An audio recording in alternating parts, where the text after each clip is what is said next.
آج ہم اللہ سبحانہ و تعالیٰ کے نام القدوس کے بارے میں بات کریں گے۔ قدوس جو نہایت پاکیزہ ہے، ہر نقص سے، ہر عیب سے، ہر کمی سے، ہر طرح کے شرک سے، ہر طرح کی خطا اور نسیان سے، وہ جو اپنی ذات میں بابرکت ہے، عظیم ہے، اسی کے آگے زمین و آسمان کی ہر چیز جھکی ہوئی ہے۔ ہمارا اس کے ساتھ کیا تعلق ہونا چاہیے، اس پر کیسا ایمان ہونا چاہیے، کیسا اعتماد ہونا چاہیے، آج ہم اس پر انشاءاللہ بات کریں گے۔ اللہ سبحانہ وتعالیٰ کی قدوسیت کا اظہار فرشتوں نے بھی کیا تھا۔ قرآن مجید میں آتا ہے، فرشتوں نے کہا وَنَحْنُ نُسَبِّحُ بِحَمْدِكَ وَنُقَدِّسُ لَكَ، ہم تیری تعریف کے ساتھ ہر عیب سے تیرا پاک ہونا بیان کرتے ہیں، تیری پاکیزگی بیان کرتے ہیں۔ تسبیح میں ہر عیب سے پاک بیان کرنا اور تقدیس میں پاکیزگی اور طہارت کا اظہار کرنا مقصود ہے۔ قدس کے معنوں میں طہارت و پاکیزگی بھی آتی ہے۔ اللہ سبحانہ وتعالی القدوس ہے، جو خود اپنی ذات میں، اپنی صفات میں، اپنے افعال میں، ہر چیز میں پاک ہے، ہر عیب سے بالا تر ہے، اور اسی طرح وہ پاک کرنے والا بھی ہے۔ جیسا کہ جنت کے لیے بھی یہ لفظ استعمال ہوتا ہے جو پاکیزگی کا مقام ہے۔ حدیث میں آتا ہے، رسول اللہ صلی اللہ علیہ وسلم نے فرمایا، جو قدرت کے باوجود شراب ترک کر دیتا ہے، اللہ تعالیٰ فرماتے ہیں کہ میں اس کو ضرور حضیرت القدس یعنی پاکیزگی کے مقام یعنی جنت کی شراب پلاؤں گا۔ اور جو ریشم کو باوجود قدرت رکھنے کے یعنی وہ خرید سکتا ہے، پہن سکتا ہے، لیکن اس کو ترک کر دیتا ہے، یا مردوں کے لیے خاص طور پر، تو میں ضرور اس کو حضیرت القدس یعنی پاکیزگی کے مقام جنت میں سے ریشم پہناؤں گا۔ اسی طرح ہم دیکھتے ہیں کہ جبریل علیہ السلام کا نام بھی روح القدس ہے۔ قل نزلہ روح القدس من ربک بالحق، کہہ دیجئے اسے روح القدس نے تیرے رب کی طرف سے حق کے ساتھ تھوڑا تھوڑا نازل کیا ہے۔ اسی طرح تقدیس کا مطلب تطہیر، پاک کرنا ہے، جیسا کہ ہم نماز میں دعا کرتے ہیں، اللہم باعد بینی و بین خطایای کما باعدت بین المشرق والمغرب ونقنی من الخطایا کما ینقی الثوب الابیض من الدنس اللہم اغسل خطایای بالماء والثلج والبرد، اے اللہ میرے اور میرے گناہوں کے درمیان ایسی دوری کر دے جیسی تو نے مشرق اور مغرب کے درمیان میں کی ہے۔ اے اللہ مجھے گناہوں سے پاک کر دے جیسے صاف کپڑا میل کچیل سے پاک صاف کیا جاتا ہے۔ اے اللہ میرے گناہوں کو پانی، برف اور اولوں سے دھو ڈال۔ کسی چیز کو پاک کرنے کے 3 درجے ہوتے ہیں۔ نمبر 1، اس کو دور رکھنا، دور کرنا، یعنی اس چیز سے دور کرنا جو اس کے لیے ناپاکی کا سبب ہے، گندگی کا سبب ہے۔ نمبر 2، گندگی کو ہٹا دینا، جیسے یہاں پر کہا گیا کہ مجھے گناہوں سے پاک کر دے، یعنی جس طرح میلا کپڑا پاک کیا جاتا ہے، یعنی اس کو اس سے نکال دے۔ اور تیسرا یہ ہے کہ اس کو دھونا اور صاف کرنا، میرے گناہوں کو برف سے، پانی سے اور اولوں سے دھو ڈال۔ تو اسی طرح اللہ سبحانہ وتعالیٰ سے ہم دعا کرتے ہیں کہ وہ ہمارے گناہوں کو دھو ڈالے اور ہمیں ہر طرح کے عیب اور ان چیزوں سے بچائے جو ہمارے لیے دنیا اور آخرت میں شرمندگی کا باعث بننے والے ہوں۔ اسی طرح اس لفظ کے معنی میں برکت اور خیر کثیر بھی آتا ہے، جیسے ارض مقدس کو ارض مبارکہ بھی کہا گیا ہے، یعنی وہ جگہ جہاں اللہ سبحانہ وتعالیٰ نے بہت برکتیں رکھ دی، جس کا ذکر قرآن مجید میں بھی آتا ہے، سبحان الذی اسرا بعبدہ لیلا من المسجد الحرام الی المسجد الاقصی الذی بارکنا حولہ، پاک ہے وہ جو رات کے ایک حصے میں اپنے بندے کو حرمت والی مسجد سے بہت دور کی اس مسجد تک لے گیا جس کے ارد گرد کو ہم نے برکت دی ہے۔ تو وہ جگہ مبارک ہے اور اس کو ارض مقدس بھی کہا گیا۔ تو تقدیس جو ہے وہ برکت کے معنوں میں بھی استعمال ہوتا ہے، یعنی اللہ سبحانہ وتعالیٰ کی ذات بابرکت ہے اور برکتیں عطا کرنے والی بھی۔ قرآن مجید میں اللہ سبحانہ وتعالیٰ کے اس نام کا 2 بار ذکر آیا ہے، ایک تو هو اللہ الذی لا الہ الا هو الملک القدوس، الملک القدوس السلام المؤمن المہیمن العزیز الجبار المتکبر سبحان اللہ عما یشرکون، وہ اللہ ہی ہے جس کے سوا کوئی معبود نہیں، وہ بادشاہ ہے نہایت پاک، سلامتی والا، امن دینے والا، نگہبان، سب پر غالب، اپنی مرضی چلانے والا، بے حد بڑائی والا، پاک ہے اللہ اس سے جو وہ شریک ٹھہراتے ہیں۔ اور دوسرے سورۃ الجمعہ میں یسبح للہ ما فی السماوات وما فی الارض الملک القدوس العزیز الحکیم، آسمانوں اور زمین میں موجود تمام مخلوق اس کی تسبیح کر رہی ہے، جو بادشاہ ہے، مقدس ہے، غالب ہے، حکمت والا ہے۔ یہاں ایک خاص قابل ذکر بات یہ ہے کہ دونوں جگہ پر اللہ سبحانہ وتعالی کا یہ نام الملک کے ساتھ آیا ہے کہ وہ حقیقی بادشاہ ہے، سب سے بڑا ہے، سارے اختیارات کا مالک ہے، لیکن اس کے ساتھ ساتھ نہایت پاکیزہ ہے اور پاکیزگی بخشنے والا ہے۔ اسی طرح احادیث میں بھی اس نام کا ذکر آتا ہے، جس کا آگے جا کر ہم انشاءاللہ ذکر کریں گے۔ تو یہاں پر خاص طور پر جو چیز ہمیں سمجھنی چاہیے وہ یہ کہ انسان ہمیشہ سے اپنی فطرت میں خیر پسند ہے۔ اللہ سبحانہ تعالیٰ نے اس کو خیر اور بھلائی پر پیدا کیا، اس لیے انسان اپنی ذات میں اس بات کا تقاضا کرتا ہے کہ وہ کسی ایسی ہستی کو جانے جو ہر عیب سے پاک ہو۔ انسان اپنی ذات میں پرفیکشن کی تلاش میں ہوتا ہے اور وہ بندوں کے اندر یہ صفات ڈھونڈتا ہے کہ ایسے بندوں سے اس کا تعلق ہو جن کے اندر کوئی عیب نہ ہو، کوئی خطا نہ ہو، کوئی غلطی نہ ہو، کوئی کمی کوتاہی نہ ہو۔ لیکن حقیقت یہ ہے کہ یہ ساری صفات تو صرف اللہ سبحانہ تعالیٰ کے اندر ہی ہیں۔ اس لیے جب انسان کا تعلق اللہ تعالیٰ سے صحیح طور پر نہیں ہوتا، وہ اللہ تعالیٰ کو نہیں پہچانتا، تو پھر دنیا میں جب وہ صفات لوگوں کے اندر یا مخلوق کے اندر تلاش کرتا ہے تو اس کو مایوسی ہوتی ہے اور یہ چیز اس کے لیے پریشانی کا باعث بنتی ہے۔ تو اللہ سبحانہ تعالیٰ نے اپنے بندوں کو مایوس نہیں کیا، اس نے قرآن مجید میں اور نبی صلی اللہ علیہ وسلم کی زبان سے اپنا ایسا تعارف کروایا کہ جس سے ہمیں پتہ چلتا ہے کہ وہی وہ رب ہے جو ہر طرح سے پاک ہے، ہر طرح کے نقائص سے، ہر طرح کے شرک سے، ہر طرح کی کمزوریوں سے، ہر طرح کی بھول چوک سے، اور یہ صرف اسی کی ذات ہو سکتی ہے۔ اس لیے جب انسان دنیا سے پریشان ہوتا ہے اور لوگوں کی بہت سی چیزوں سے اس کو مایوسی ہوتی ہے تو پھر وہ اللہ سبحانہ تعالیٰ کی طرف رجوع کرتا ہے، اور جب انتہائی پاکیزگی کے تصور کے ساتھ اس کی طرف راغب ہوتا ہے تو حقیقی معنوں میں اس کے دامن میں پناہ لیتا ہے۔ پھر یہ کہ اللہ سبحانہ تعالیٰ بندوں کو پاک بھی کرتا ہے۔ بندہ اپنے آپ کی پاکی کتنی بھی بیان کرے لیکن اللہ سبحانہ تعالیٰ نے اسے منع بھی کیا ہے، اور ایسا ممکن بھی نہیں۔ اللہ تعالیٰ فرماتے ہیں أَلَمْ تَرَ إِلَى الَّذِينَ يُزَكُّونَ أَنفُسَهُمْ بَلِ اللَّهُ يُزَكِّي مَن يَشَاءُ وَلَا يُظْلَمُونَ فَتِيلًا۔ کیا تم نے ان لوگوں کو نہیں دیکھا جو اپنے آپ کو پاک کہتے ہیں؟ بلکہ اللہ پاک کرتا ہے جسے چاہتا ہے۔ یعنی کوئی بھی اپنی پاکی دامن کے دعوے نہ کرے، کیونکہ ہر انسان خطا کار ہے اور اس سے غلطیاں ہوتی ہیں اور دن رات گناہ کرتا ہے انسان، تو اس لیے کوئی بھی یہ نہیں کہہ سکتا کہ میں معصوم ہوں یا میں ہر گناہ سے پاک ہوں۔ اللہ سبحانہ تعالیٰ جس کو پاک کرے اور گناہوں کے بعد جس کی توبہ قبول کر لے اور جس کی خطائیں اس سے دور کر دے، جیسے کہ ہم دعا کرتے ہیں ہر نماز میں کہ اللہ تعالیٰ تو ہماری خطاؤں کو دھو ڈال، تو جب انسان اپنی ان خطاؤں کے دھونے کی اللہ سبحانہ تعالیٰ سے دعا کرتا ہے تو اللہ تعالیٰ ہی اس کو پاک کرتا ہے اور پھر نتیجتاً اس کو آخرت کی پکڑ سے بچاتا ہے۔ پھر یہ بات بھی یاد رہے کہ جو اللہ تعالیٰ کی پاکی بیان کرے گا اللہ تعالیٰ اس کو پاک کرے گا۔ ابو برزہ اسلمی کہتے ہیں کہ رسول اللہ صلی اللہ علیہ وسلم اپنے آخری ایام میں جب کسی مجلس سے اٹھتے تو یہ کلمات کہتے، سبحانک اللہم و بحمدک اشہد ان لا الہ الا انت استغفرک و اتوب الیک۔ تو ایک آدمی نے آپ سے پوچھ لیا کہ اے اللہ کے رسول صلی اللہ علیہ وسلم، آپ آج کل وہ کلمات کہتے ہیں جو آپ نے پہلے کبھی نہیں کہے۔ آپ نے فرمایا یہ اس چیز کے کفارے کے لیے ہے جو مجلس میں ہو جاتی ہے۔ جیسا کہ سب جانتے ہیں کہ جب بھی کچھ لوگ اکٹھے ہو کر بیٹھتے ہیں تو ضروری نہیں کہ اس مجلس میں کوئی خطا نہ ہو، کوئی غلطی نہ ہو، اور بعض اوقات انسان جب کسی مجلس سے اٹھتا ہے تو ایک بوجھل دل کے ساتھ بھی اٹھتا ہے۔ جب انسان بات چیت میں مشغول ہوتا ہے یا ہنسی مذاق میں یا ایک دوسرے کے ساتھ کسی بھی قسم کی گفتگو میں، تو اس وقت اس کو پتہ نہیں چلتا، لیکن اٹھنے کے بعد اس مجلس کے ختم ہونے کے بعد بعض اوقات دل پر بوجھ سا رہ جاتا ہے۔ تو ایسے میں اللہ سبحانہ تعالیٰ نے یہ دعا سکھا دی کہ اگر کوئی شخص یہ چاہے کہ وہ ایسی تمام چیزوں سے جو بھول چوک کے ساتھ ہوئی ہو یا بندوں کے حقوق کے معاملے میں اس سے کوئی کمی کوتاہی ہو گئی ہو، تو وہ وہاں سے اٹھنے سے پہلے ہی اپنے آپ کو صاف کر لے اور اللہ سبحانہ تعالیٰ سے بخشش کی دعا کر لے۔ پھر اسی طرح جو دوسروں پر ظلم نہیں کرتا اللہ سبحانہ تعالیٰ اس کو پاک کرتے ہیں، کیونکہ اللہ سبحانہ تعالیٰ خود پاک ہیں اور پاکیزگی کو پسند کرتے ہیں۔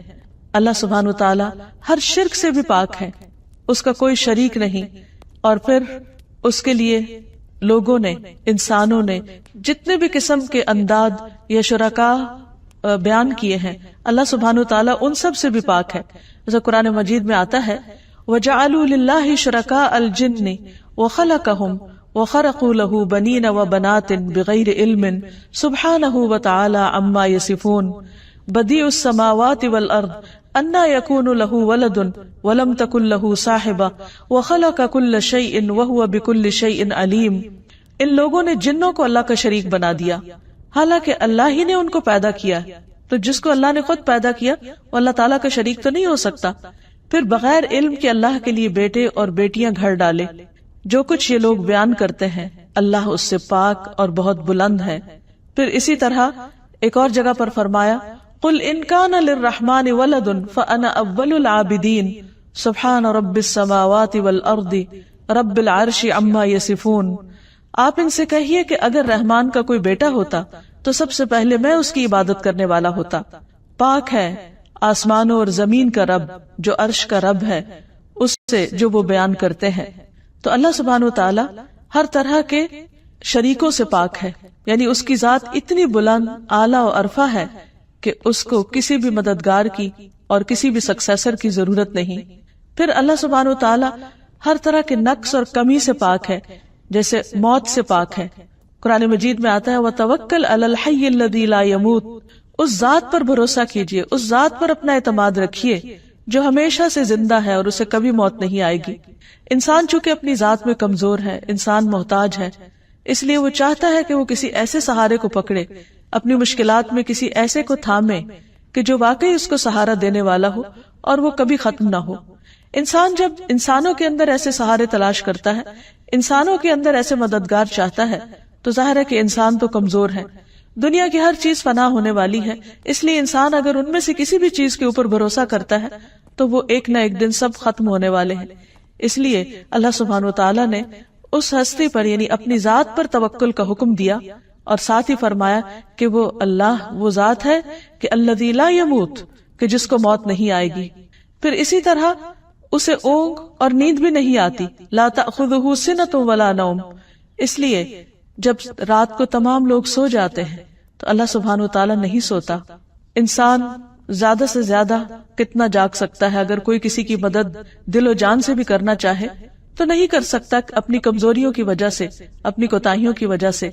لیکن اسے ایک ایسی ہستی چاہیے کہ جو ان کمیوں سے پاک ہو، اور وہ صرف اللہ سبحانہ وتعالی ہی کی ذات ہو سکتی ہے. اس لیے اس پر ہی بھروسہ کرنا چاہیے.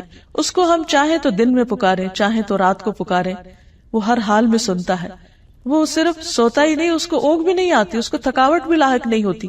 وہ ایک لمحے بھر کے لیے بھی غافل نہیں ہوتا اور وہ ہر وقت سنتا ہے. وہ اونچی آواز سے بھی سنتا ہے اور وہ آہستہ آواز سے بھی سنتا ہے. وہ دکھی دلوں کی پکار بھی سنتا ہے اور وہ عام حالات میں بھی جب بندہ اس کو پکارتا ہے وہ اس کو سنتا ہے. پھر اسی طرح اللہ سبحانہ وتعالی ہر طرح کے ظلم سے پاک ہے. قرآن مجید میں آتا ہے ان اللہ لا یظلم مثقال ذرۃ. اللہ سبحانہ وتعالی کسی پہ ذرے برابر بھی ظلم نہیں کرتا. وَإِن تَكُ حَسَنَةً يُضَاعِفْهَا.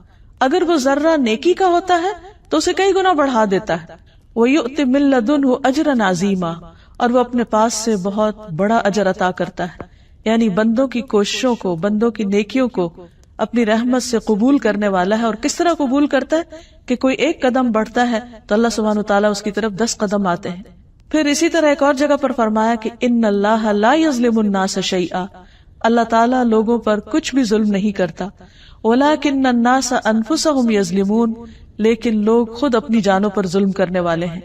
یعنی کسی پہ ظلم کرنا یہ ایک بہت بڑا عیب ہے. اللہ سبحانہ وتعالیٰ اس عیب سے پاک ہے. رسول اللہ صلی اللہ علیہ وسلم نے فرمایا بے شک اللہ تعالیٰ کسی مومن سے ایک نیکی کا بھی ظلم نہیں کرے گا. یعنی اگر کسی نے کسی وقت چھوٹی سی بھی کوئی کوشش کی ہے تو اس کو بھی قبول کرتا ہے اور اس کو ضائع نہیں کرتا. بعض اوقات ہم بہت دعائیں مانگتے ہیں اور ہماری دعائیں سنی نہیں جاتی، یا بعض اوقات ہم بہت عبادت کرتے ہیں یا صدقہ خیرات کرتے ہیں اور اس کے بدلے میں ہم چاہتے ہیں کہ ہمارا کوئی کام ہو جائے یا جو دعا ہم کر رہے ہیں وہ قبول ہو جائے، لیکن نتائج ہماری مرضی کے خلاف آتے ہیں. تو اس وقت انسان سمجھتا ہے کہ شاید اس کی دعا قبول نہیں کی گئی، یا اللہ تعالیٰ نے اس کی نیکی کو قبول نہیں کیا، یا اللہ تعالیٰ اس کی سن نہیں رہا. ایسا نہیں ہوتا. جیسا کہ حدیث سے پتہ چلتا ہے کہ اللہ سبحانہ وتعالیٰ سنتا تو ضرور ہے، ہاں قبولیت کے طریقے مختلف ہیں. ایک تو یہی ہے obviously کہ انسان جو مانگے وہی اس کو مل جائے، لیکن ہمیشہ ایسا نہیں ہوتا، کیونکہ ایک ہماری چاہت ہوتی ہے اور ایک اللہ سبحانہ وتعالیٰ کی. اور اللہ سبحانہ وتعالیٰ صرف ہمیں دیکھ کر ہمارے لیے فیصلہ نہیں کرتا، وہ سارے کائنات کو سامنے رکھ کر ہر ایک کو اس کا حق دیتا ہے. بعض اوقات ایک چیز کو ہم اپنے طور پر اپنے لیے بہت اچھا سمجھ رہے ہوتے ہیں، حالانکہ اللہ سبحانہ وتعالیٰ کے نزدیک وہ ہمارے لیے بہتر نہیں ہوتی. تو بعض اوقات تو اللہ تعالیٰ جو مانگتے ہیں وہ دے دیتا ہے، لیکن بعض اوقات وہ نہیں دیتا مگر ضائع کچھ نہیں کرتا، ظلم نہیں کرتا. ایک نیکی جو انسان کرتا ہے اس میں بھی کمی نہیں کرتا، اور وہ اس کی بجائے اس سے کوئی مصیبت ٹال دیتا ہے. یعنی بعض اوقات انسان ایک چیز مانگ رہا ہوتا ہے، لیکن اگر وہ اس کو مل جائے تو شاید اس سے کچھ فائدہ نہ اٹھا سکے کسی اور حادثے کی وجہ سے یا پریشانی کی وجہ سے. تو اللہ تعالیٰ اس کے بدلے میں اس کو ایسی مصیبت اور ایسی پریشانی سے بچاتے ہیں کہ جس کا اس انسان کو خود بھی نہیں پتا ہوتا کہ وہ آگے آ رہی ہے. اسی طرح بعض اوقات نہ تو دعا قبول ہوتی ہے اس طرح جس طرح ہم چاہتے ہیں، اور نہ ہی کوئی پریشانی ٹلتی ہے، بلکہ اللہ تعالیٰ ان سب دعاؤں کا جواب آخرت کے لیے ذخیرہ کر دیتا ہے. اور وہ دن ہوگا جب انسان ایک ایک ذرے جیسی نیکی کا بھی محتاج ہوگا. بعض اوقات انسان ویسے کوئی خاص عبادت نہیں کرتا، لیکن مشکل پڑنے پر اللہ تعالیٰ کی طرف ضرور رجوع کرتا ہے، خوب دعائیں کرتا ہے. اب اللہ تعالیٰ کو پتا ہے کہ اس بندے کا آخرت کے لیے اپنا خزانہ خالی ہے، اس کے پاس وہ اعمال نہیں ہیں کہ جو اسے کل کام آنے والے ہیں، اور وہ اس کی طرف توجہ بھی نہیں دے رہا، مثلا نماز ہی نہیں پڑھ رہا یا کوئی اور اچھے کام جو اللہ تعالیٰ نے اس سے کہے وہ کر ہی نہیں رہا. اب اللہ تعالیٰ اس کے اوپر کوئی ایسی مشکل ڈالتا ہے تاکہ وہ دعائیں کرے، وہ کمی کوتاہی جو اس سے ہوئی ہے دوسرے فرائض کو چھوڑ کر، تو وہ ان دعاؤں کے ذریعے پوری ہو جائے. اور پھر انسان دعائیں کرتا چلا جاتا ہے. ان دعاؤں کی برکت سے اس کے اعمال کی اصلاح بھی ہوتی، اس کا دل نرم ہوتا ہے، کیونکہ مشکلات انسان کے اندر ایک نرمی پیدا کرتی. جب وہ دل کی نرمی آتی ہے تو پھر انسان اور اللہ تعالیٰ کی طرف رجوع کرتا ہے.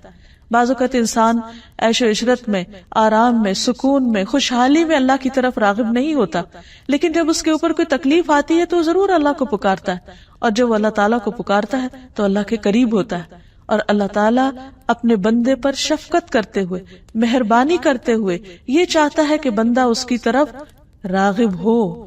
اور انسان سمجھتا ہے کہ شاید یہ تکلیف اللہ کی ناراضگی کا سبب ہے، حالانکہ یہ بلیسنگ ان ڈسگائز ہوتا ہے کہ اللہ تعالیٰ تکلیف میں ڈال کے بندے کی بھلائی چاہ رہا ہوتا ہے کہ وہ پلٹ آئے. اور جیسے ایک اور روایت میں آتا ہے کہ بعض اوقات انسان کے اعمال ایسے نہیں ہوتے کہ جو اسے ایک خاص مقام تک پہنچا سکے، تو اللہ تعالیٰ انسان کو کسی آزمائش میں مبتلا کرتا ہے تاکہ وہ اس آزمائش میں صبر کر کے اور دعا کر کے اس درجے تک پہنچ جائے جس پر اللہ تعالیٰ اس کو پہنچانا چاہتا ہے.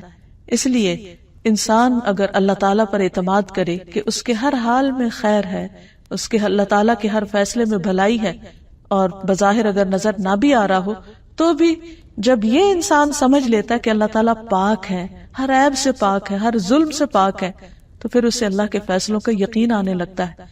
پھر وہ اللہ تعالیٰ پر اپنے اعتماد کو بڑھا دیتا ہے، اور پھر اللہ تعالیٰ ہر طرح کے جھوٹ سے بھی پاک ہے. جیسے قرآن مجید میں آتا ہے وَمَنْ أَصْدَقُ مِنَ اللَّهِ حَدِيثًا، اور اللہ سے زیادہ بات میں کون سچا ہے. یعنی اللہ تعالیٰ کی بات سب سے سچی ہے. اگر اللہ تعالیٰ نے کسی بات پر اجر کا وعدہ کیا ہے تو وہ ضرور دے گا. اس لیے اللہ تعالیٰ پر اعتماد میں ہی انسان کے لیے خیر و بھلائی ہے، کیونکہ نبی صلی اللہ علیہ وسلم نے فرمایا اللہ تعالیٰ کسی مومن سے ایک نیکی کا بھی ظلم نہیں کرتا، یعنی ایک نیکی کا بھی حق نہیں مارتا. دنیا میں اس کا بدلہ اس کو عطا کیا جائے گا اور آخرت میں بھی اس کو جزا دی جائے گی. یعنی بعض اوقات ہم چاہتے ہیں کہ ہمیں کسی مخصوص شکل میں بدلہ ملے، لیکن اللہ تعالیٰ کے ہاں اس سے بہتر راستہ کوئی اور ہوتا ہے جس کے ذریعے وہ اس کو بدلہ دینا چاہتا ہے، مگر ہم اس کو نہیں سمجھ رہے ہوتے. اور اس کے برعکس کافر کو دنیا میں ہی بدلہ دے دیا جاتا ہے ان نیکیوں کا جو وہ اللہ کے لیے کرتا ہے، یہاں تک کہ جب آخرت میں فیصلہ ہوگا تو وہاں اس کے لیے کوئی نیکی نہ ہوگی جس کا اسے بدلہ دیا جائے. پھر اسی طرح اللہ سبحانہ وتعالیٰ اپنے وعدوں کی خلاف ورزی بھی نہیں کرتے، یعنی اس کے اندر یہ عیب بھی نہیں ہے. قرآن مجید میں آتا ہے وعد اللہ حقا ومن اصدق من اللہ قیلا، اللہ کا وعدہ سچا ہے اور اللہ سے زیادہ بات میں کون سچا ہو سکتا ہے. اس لیے انسان کو اس بات پر یقین رکھنا چاہیے کہ میرا رب اپنے وعدوں میں چونکہ سچا ہے، اس لیے اس کے وعدے پر اعتبار کرتے ہوئے جو اس کا حکم ہے میں اس کو مان لوں، تو اس میں میرے لیے خیر اور بھلائی ہی ہے. اب دیکھیے ایک بندے کی نظر ہے جو کسی چیز کو اپنے لیے خیر و بھلائی سمجھتی، اور ایک اللہ سبحانہ و تعالیٰ کی نظر ہے جو بندے کے لیے بھلائی کو کسی اور چیز میں سمجھتا ہے. تو اب اس میں کہاں بندہ اور کہاں رب، کہاں ہماری عقل اور کہاں اللہ سبحانہ و تعالیٰ جو ہر عیب اور کمی سے پاک ہے، کس کی بات زیادہ سچی ہو سکتی ہے، کس کا وعدہ زیادہ سچا ہو سکتا ہے. اصل ضرورت اس چیز کی ہے کہ انسان اس پر اعتماد کرتے ہوئے اس کی طرف رجوع کرتا رہے. پھر یہ ہے کہ اللہ سبحانہ و تعالیٰ بھول چوک سے بھی پاک ہے. بندے بعض اوقات بہت سنسیئرلی اور بہت خیرخواہی کے ساتھ کسی کام کے کرنے کا آپ سے وعدہ کرتے ہیں، لیکن بعض اوقات بھول جاتے ہیں. اللہ سبحانہ و تعالیٰ نہیں بھولتا. قرآن مجید میں آتا ہے لا یضل ربی ولا ینسا، میرا رب نہ بھٹکتا ہے اور نہ بھولتا ہے، وہ اس کمی سے پاک ہے. اس لیے بندے کو ہمیشہ اس پر اعتماد کرنا چاہیے کہ اگر اس کی دعا نہیں سنی جا رہی یا اس کی دعا قبول نہیں ہو رہی تو اس میں اس کے لیے خیر و بھلائی ہے. اللہ تعالیٰ بھولے نہیں ہیں، وہ ضرور اس کا بدلہ اس کو دیں گے. پھر اسی طرح اللہ تعالیٰ فقر اور بخل سے بھی پاک ہے. قرآن مجید میں آتا ہے وقالت الیہود ید اللہ مغلولہ غلت ایدیہم ولعنوا بما قالوا بل یداہ مبسوطتان ينفق کیف یشاء.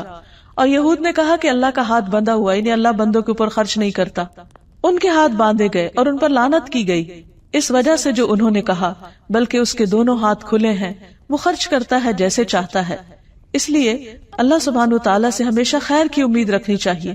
اور انسان اگر سارے کے سارے اول و آخر بھی اللہ سبحانہ و تعالیٰ سے مانگے اور وہ سب کو عطا کرے تو بھی اللہ تعالیٰ کے خزانوں میں کسی قسم کی کوئی کمی نہیں آتی.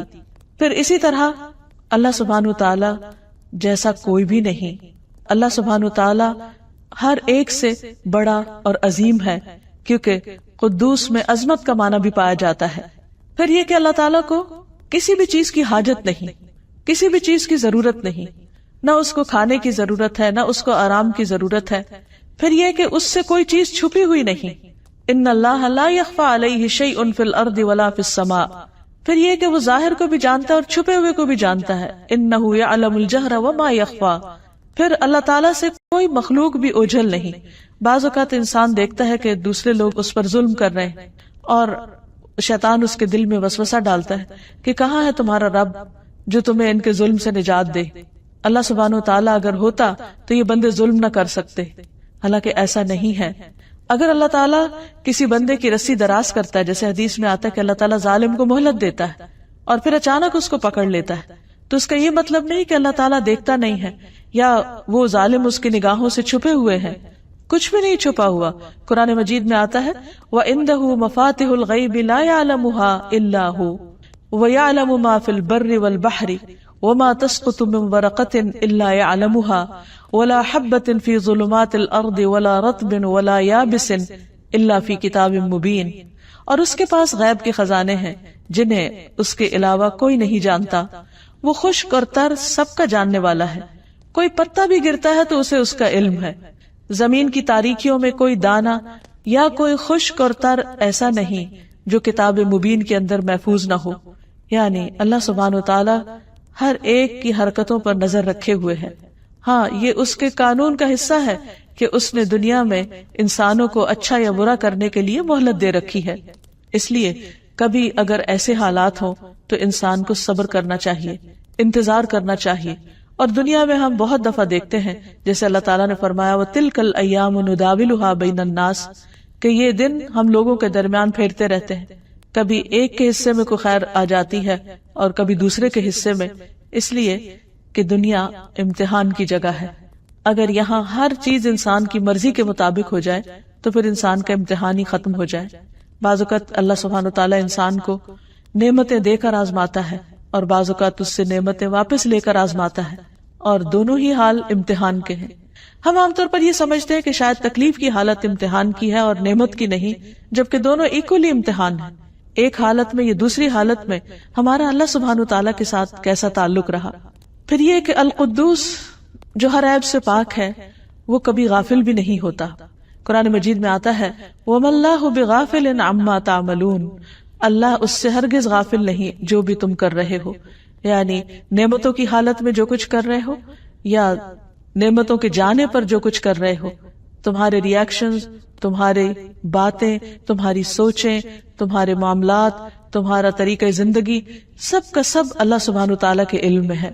پھر یہ ہے کہ اللہ سبحانہ وتعالیٰ بندوں کی ناقدری نہیں کرتا، یعنی اگر ایک شخص دنیا میں تکلیف اٹھا رہا ہے اور وہ اسٹرگل کر رہا ہے اپنے حالات کو بہتر بنانے کے لیے، اور اس کے ساتھ ساتھ اپنی آخرت کی بھی فکر کر رہا ہے، تو ایسا نہیں کہ اللہ تعالیٰ اس سے غافل ہے اور وہ اس کی کوششوں کا قدردان نہیں۔ اللہ تعالیٰ فرماتے ہیں وَمَنْ أَرَادَ الْآخِرَةَ وَسَعَى لَهَا سَعْيَهَا وَهُوَ مُؤْمِنٌ فَأُولَئِكَ كَانَ سَعْيُهُمْ مَشْكُورًا، اور جس نے آخرت کا ارادہ کیا اور اس کے لیے کوشش کی جو اس کے لائق کوشش ہے، جبکہ وہ مومن ہو، تو یہی لوگ ہیں جن کی کوشش کی ہمیشہ سے قدر ہوئی ہے۔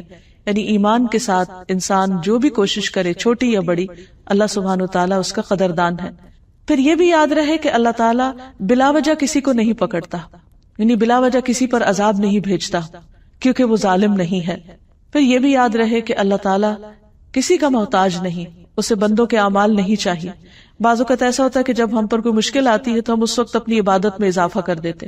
ہاں، یہ تو ضرور ہے کہ اللہ تعالیٰ کو راضی کرنے کے لیے انسان کو کرنا چاہیے، لیکن اگر کوئی یہ سمجھے کہ نعوذ باللہ اللہ تعالیٰ کو بندوں کے کسی عبادت کی ضرورت پیش آ گئی ہے تو اس لیے اس نے بندوں کے رزق میں کمی کی یا کسی اور چیز میں، تاکہ وہ اپنی عبادت کے ذریعے اللہ کو راضی کر کے وہ کمی دور کروا سکے، تو ایسا نہیں ہے۔ اللہ سبحانہ وتعالیٰ کو کسی کا کچھ بھی عمل، کوئی بھی عبادت نہیں چاہیے۔ ہاں، اگر انسان صبر کرتا ہے تو اپنی ذات کے لیے، کوشش کرتا ہے تو اپنے فائدے کے لیے، شکر کرتا ہے تو اپنے لیے۔ ارشاد باری تعالیٰ ہے وَمَن يَشْكُرْ فَإِنَّمَا يَشْكُرُ لِنَفْسِهِ وَمَن كَفَرَ فَإِنَّ اللَّهَ غَنِيٌّ حَمِيدٌ، کہ جو شکر ادا کرتا ہے وہ اپنے ذات کے لیے شکر ادا کرتا ہے، یعنی اس کی یہ شکر گزاری اس کو خود فائدہ دے گی۔ یعنی ہم جو بھی عبادت کرتے ہیں یا جو بھی اللہ سبحانہ وتعالیٰ کا ذکر کرتے ہیں یا اس کی نعمتوں پر اس سے راضی ہوتے ہیں، اس سے محبت کرتے ہیں، تو اس سارے کا فائدہ کچھ بھی اللہ تعالیٰ کو نہیں، بلکہ اللہ تعالیٰ ہمارے لیے ان سارے اعمال کو گن گن کر رکھ رہا ہے، اور دنیا میں بھی اس کا فائدہ دیتا ہے اور آخرت میں بھی دے گا۔ اسی طرح اگر انسان اللہ تعالیٰ کی عبادت میں تھک رہا ہے یا کوشش کر رہا ہے تو اس کا فائدہ بھی خود انسان کو پہنچنے والا ہے۔ وَمَن جَاهَدَ فَإِنَّمَا يُجَاهِدُ لِنَفْسِهِ، اور جو جہاد کرتا ہے، جد و جہد کرتا ہے، اپنے ہی فائدے میں کرتا ہے۔ إِنَّ اللَّهَ لَغَنِيٌّ عَنِ الْعَالَمِينَ، اللہ سارے جہان والوں سے بے نیاز ہے۔ پھر اسی طرح یہ ہے کہ اللہ سبحانہ وتعالیٰ اس سے بھی پاک ہے کہ کوئی اس کا نقصان کرے یا اس کو کسی قسم کی کوئی اذیت پہنچا سکے۔ اللہ تعالیٰ فرماتے ہیں وَلَا يَحْزُنْكَ الَّذِينَ يُسَارِعُونَ فِي الْكُفْرِ إِنَّهُمْ لَن يَضُرُّوا اللَّهَ شَيْئًا، اور وہ لوگ تجھے غمزدہ نہ کریں جو کفر میں جلدی کر رہے ہیں، بھاگ دوڑ کر رہے ہیں، بے شک وہ اللہ کو کچھ بھی نقصان نہیں دے سکتے۔ تو یہ ہے اللہ سبحانہ وتعالیٰ کی پاکیزگی اور بلندی، اور اس کا ہر عیب سے، ہر کوتاہی اور ہر کمی سے پاک ہونا۔ جب ہم یہ جان لیں کہ ہمارا رب ایسا ہے تو پھر ہمیں اس کی طرف اور تیزی کے ساتھ آگے بڑھنا چاہیے، اس پر بھروسہ کرنا چاہیے، اس کا دامن تھام لینا چاہیے اور اس سے خوب خوب دعائیں کرنی چاہیے۔ رسول اللہ صلی اللہ علیہ وسلم اللہ سبحانہ تعالیٰ کے اس نام کے ساتھ خاص طور پر اپنے رکوع اور سجدے میں دعا کیا کرتے تھے، سبوح قدوس رب الملائکۃ والروح، سبوح قدوس رب الملائکۃ والروح، کہ اللہ تعالیٰ بہت پاک ہے، وہ ہستی کہ جس کی بہت زیادہ تسبیح کی جانی چاہیے، اور جو ہر عیب اور ہر نقص سے پاک ہے، جو ملائکہ روح کا رب ہے۔ تو آپ سوچئے کہ کبھی بھی آپ کے دل میں کوئی وسوسہ آئے اور آپ اپنے وسوسوں سے پریشان ہو، یا دل میں کوئی بدگمانی آئے اللہ تعالیٰ کے بارے میں یا اس کے دین کے بارے میں یا اس کے فیصلوں کے بارے میں، یا کسی پریشانی کے وقت شیطان آپ کو اللہ تعالیٰ سے دور لے جانے لگے، تو سجدے میں پڑھ کر یہ دعا مانگیے، سبوح قدوس رب الملائکۃ والروح، کہ اللہ سبحانہ وتعالیٰ کا کوئی فیصلہ بھی غلط نہیں ہو سکتا، اللہ سبحانہ وتعالیٰ ظلم نہیں کرتا، وہ کسی پر زیادتی نہیں کرتا، وہ اپنے وعدوں میں سچا ہے، وہ میرے حال سے غافل نہیں ہے۔ تو انشاءاللہ العزیز اللہ سبحانہ وتعالیٰ اس کی ضرور سنیں گے، اور دل پر ایسے وسوسوں کا جو بوجھ رہ جاتا ہے وہ بھی اللہ تعالیٰ دور فرما دیں گے۔ نبی صلی اللہ علیہ وسلم تہجد کے وقت جب قیام کی حالت میں ہوتے، رات کو اٹھتے تو 10 بار اللہ اکبر، 10 بار الحمدللہ، 10 بار سبحان اللہ و بحمدہ، 10 بار سبحان الملک القدوس، 10 بار استغفر اللہ، 10 بار لا الہ الا اللہ، اور پھر 10 بار یہ دعا پڑھتے اللہم انی اعوذ بک من ضیق الدنیا و ضیق یوم القیامہ، اے اللہ میں دنیا اور قیامت کے دن کی تنگی سے تیری پناہ چاہتا ہوں، اے اللہ میں اس سے تیری اپنے آپ کو تیری حفاظت میں دیتا ہوں کہ دنیا میں مجھ پر حالات تنگ ہو یا قیامت کے دن مجھ پر کوئی تنگی ہو۔ اور پھر آپ نماز شروع کرتے تھے۔ پھر اسی طرح رسول اللہ صلی اللہ علیہ وسلم نے ایک مرتبہ صحابیات کو فرمایا کہ تم لوگ تسبیح، تحلیل اور تقدیس یعنی سبحان اللہ، لا الہ الا اللہ اور سبحان الملک القدوس یا سبوح قدوس رب الملائکۃ والروح پڑھتی رہا کرو، اور انگلیوں کے پوروں پر گنا کرو، کیونکہ قیامت کے دن ان سے سوال کیا جائے گا۔ تو عام طور پر ہم سبحان اللہ، الحمدللہ، اللہ اکبر تو پڑھتے ہیں، لیکن اللہ سبحانہ تعالیٰ کے اس نام کے ساتھ ذکر کم کرتے ہیں۔ تو اس لیے آپ نے یہ جو خاص تاکید فرمائی کہ اس نام کے ساتھ پکارو اللہ تعالیٰ کو، تو ہمیں اس کا بھی اہتمام کرنا چاہیے۔ رکوع اور سجدے کی حالت کے علاوہ چلتے پھرتے، اٹھتے بیٹھتے، جب دل گھبرانے لگے اور دل پر یہ بوجھ آنے لگے کہ اللہ سبحانہ وتعالیٰ شاید میرے ساتھ ظلم کر رہا ہے یا مجھ سے ناراض ہے، تو فوراً تصور میں لائے کہ نہیں، وہ القدوس ہے، وہ کبھی ظلم نہیں کرتا اور وہ اس کا کوئی فیصلہ کبھی غلط ہو ہی نہیں سکتا، تو انشاءاللہ وہ دل کا بوجھ ہٹ جائے گا۔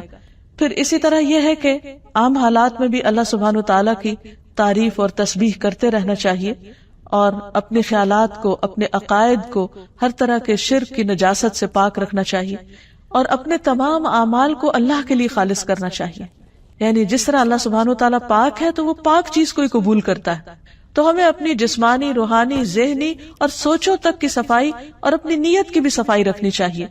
رسول اللہ صلی اللہ علیہ وسلم نے فرمایا، لوگوں اپنے اعمال کو اللہ کے لیے خالص کرو، کیونکہ اللہ تعالیٰ خالص عمل ہی قبول کرتا ہے، کیونکہ وہ پاک ہے، پاکیزہ چیزیں قبول کرتا ہے۔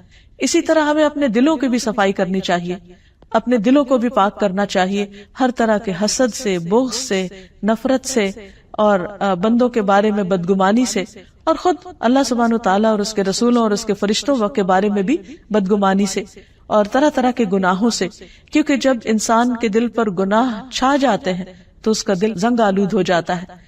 پھر اسی طرح اپنے آپ کو ہمیں اخلاقی برائیوں جیسے جھوٹ، غیبت، طعنہ زنی اور اسی طرح کی اور ایسی قبیح زبان کی خرابیوں سے بھی محفوظ رکھنا چاہیے، تاکہ وہ اللہ سبحانہ وتعالیٰ کی ناراضگی کا سبب نہ بنے۔ بعض اوقات انسان ایک کلمہ زبان سے ایسا نکالتا ہے جس کی وجہ سے وہ جہنم میں اوندے منہ گرا دیا جاتا ہے، اور اس کی ساری زندگی کی نیکیاں ضائع ہو جاتی ہیں، کیونکہ اللہ سبحانہ وتعالیٰ پاک ہے اور اس کی پاکیزگی کا معیار بہت بلند ہے۔ اسے اپنے بندوں سے کسی بھی قسم کی نجاست اور گناہ جو ہے وہ پسند نہیں۔ اسی طرح یہ کہ عبادت میں جسمانی طہارت اور لباس کی طہارت کا بھی خیال رکھنا چاہیے، وضو اور غسل کے ذریعے طہارت کا اہتمام کرنا چاہیے۔ پھر مال میں پاکیزگی اختیار کرنی چاہیے، حلال طریقوں سے کمانا چاہیے، اور اس مال کی زکوٰۃ بھی ادا کرنی چاہیے۔ تو اللہ سبحانہ وتعالی ہمیں اس بات کی توفیق دے کہ ہم اس کے اس مقام کو سمجھیں اور اپنی زندگی میں بھی پاکیزگی لانے کی کوشش کریں۔ وآخر دعوانا ان الحمد للہ رب العالمین۔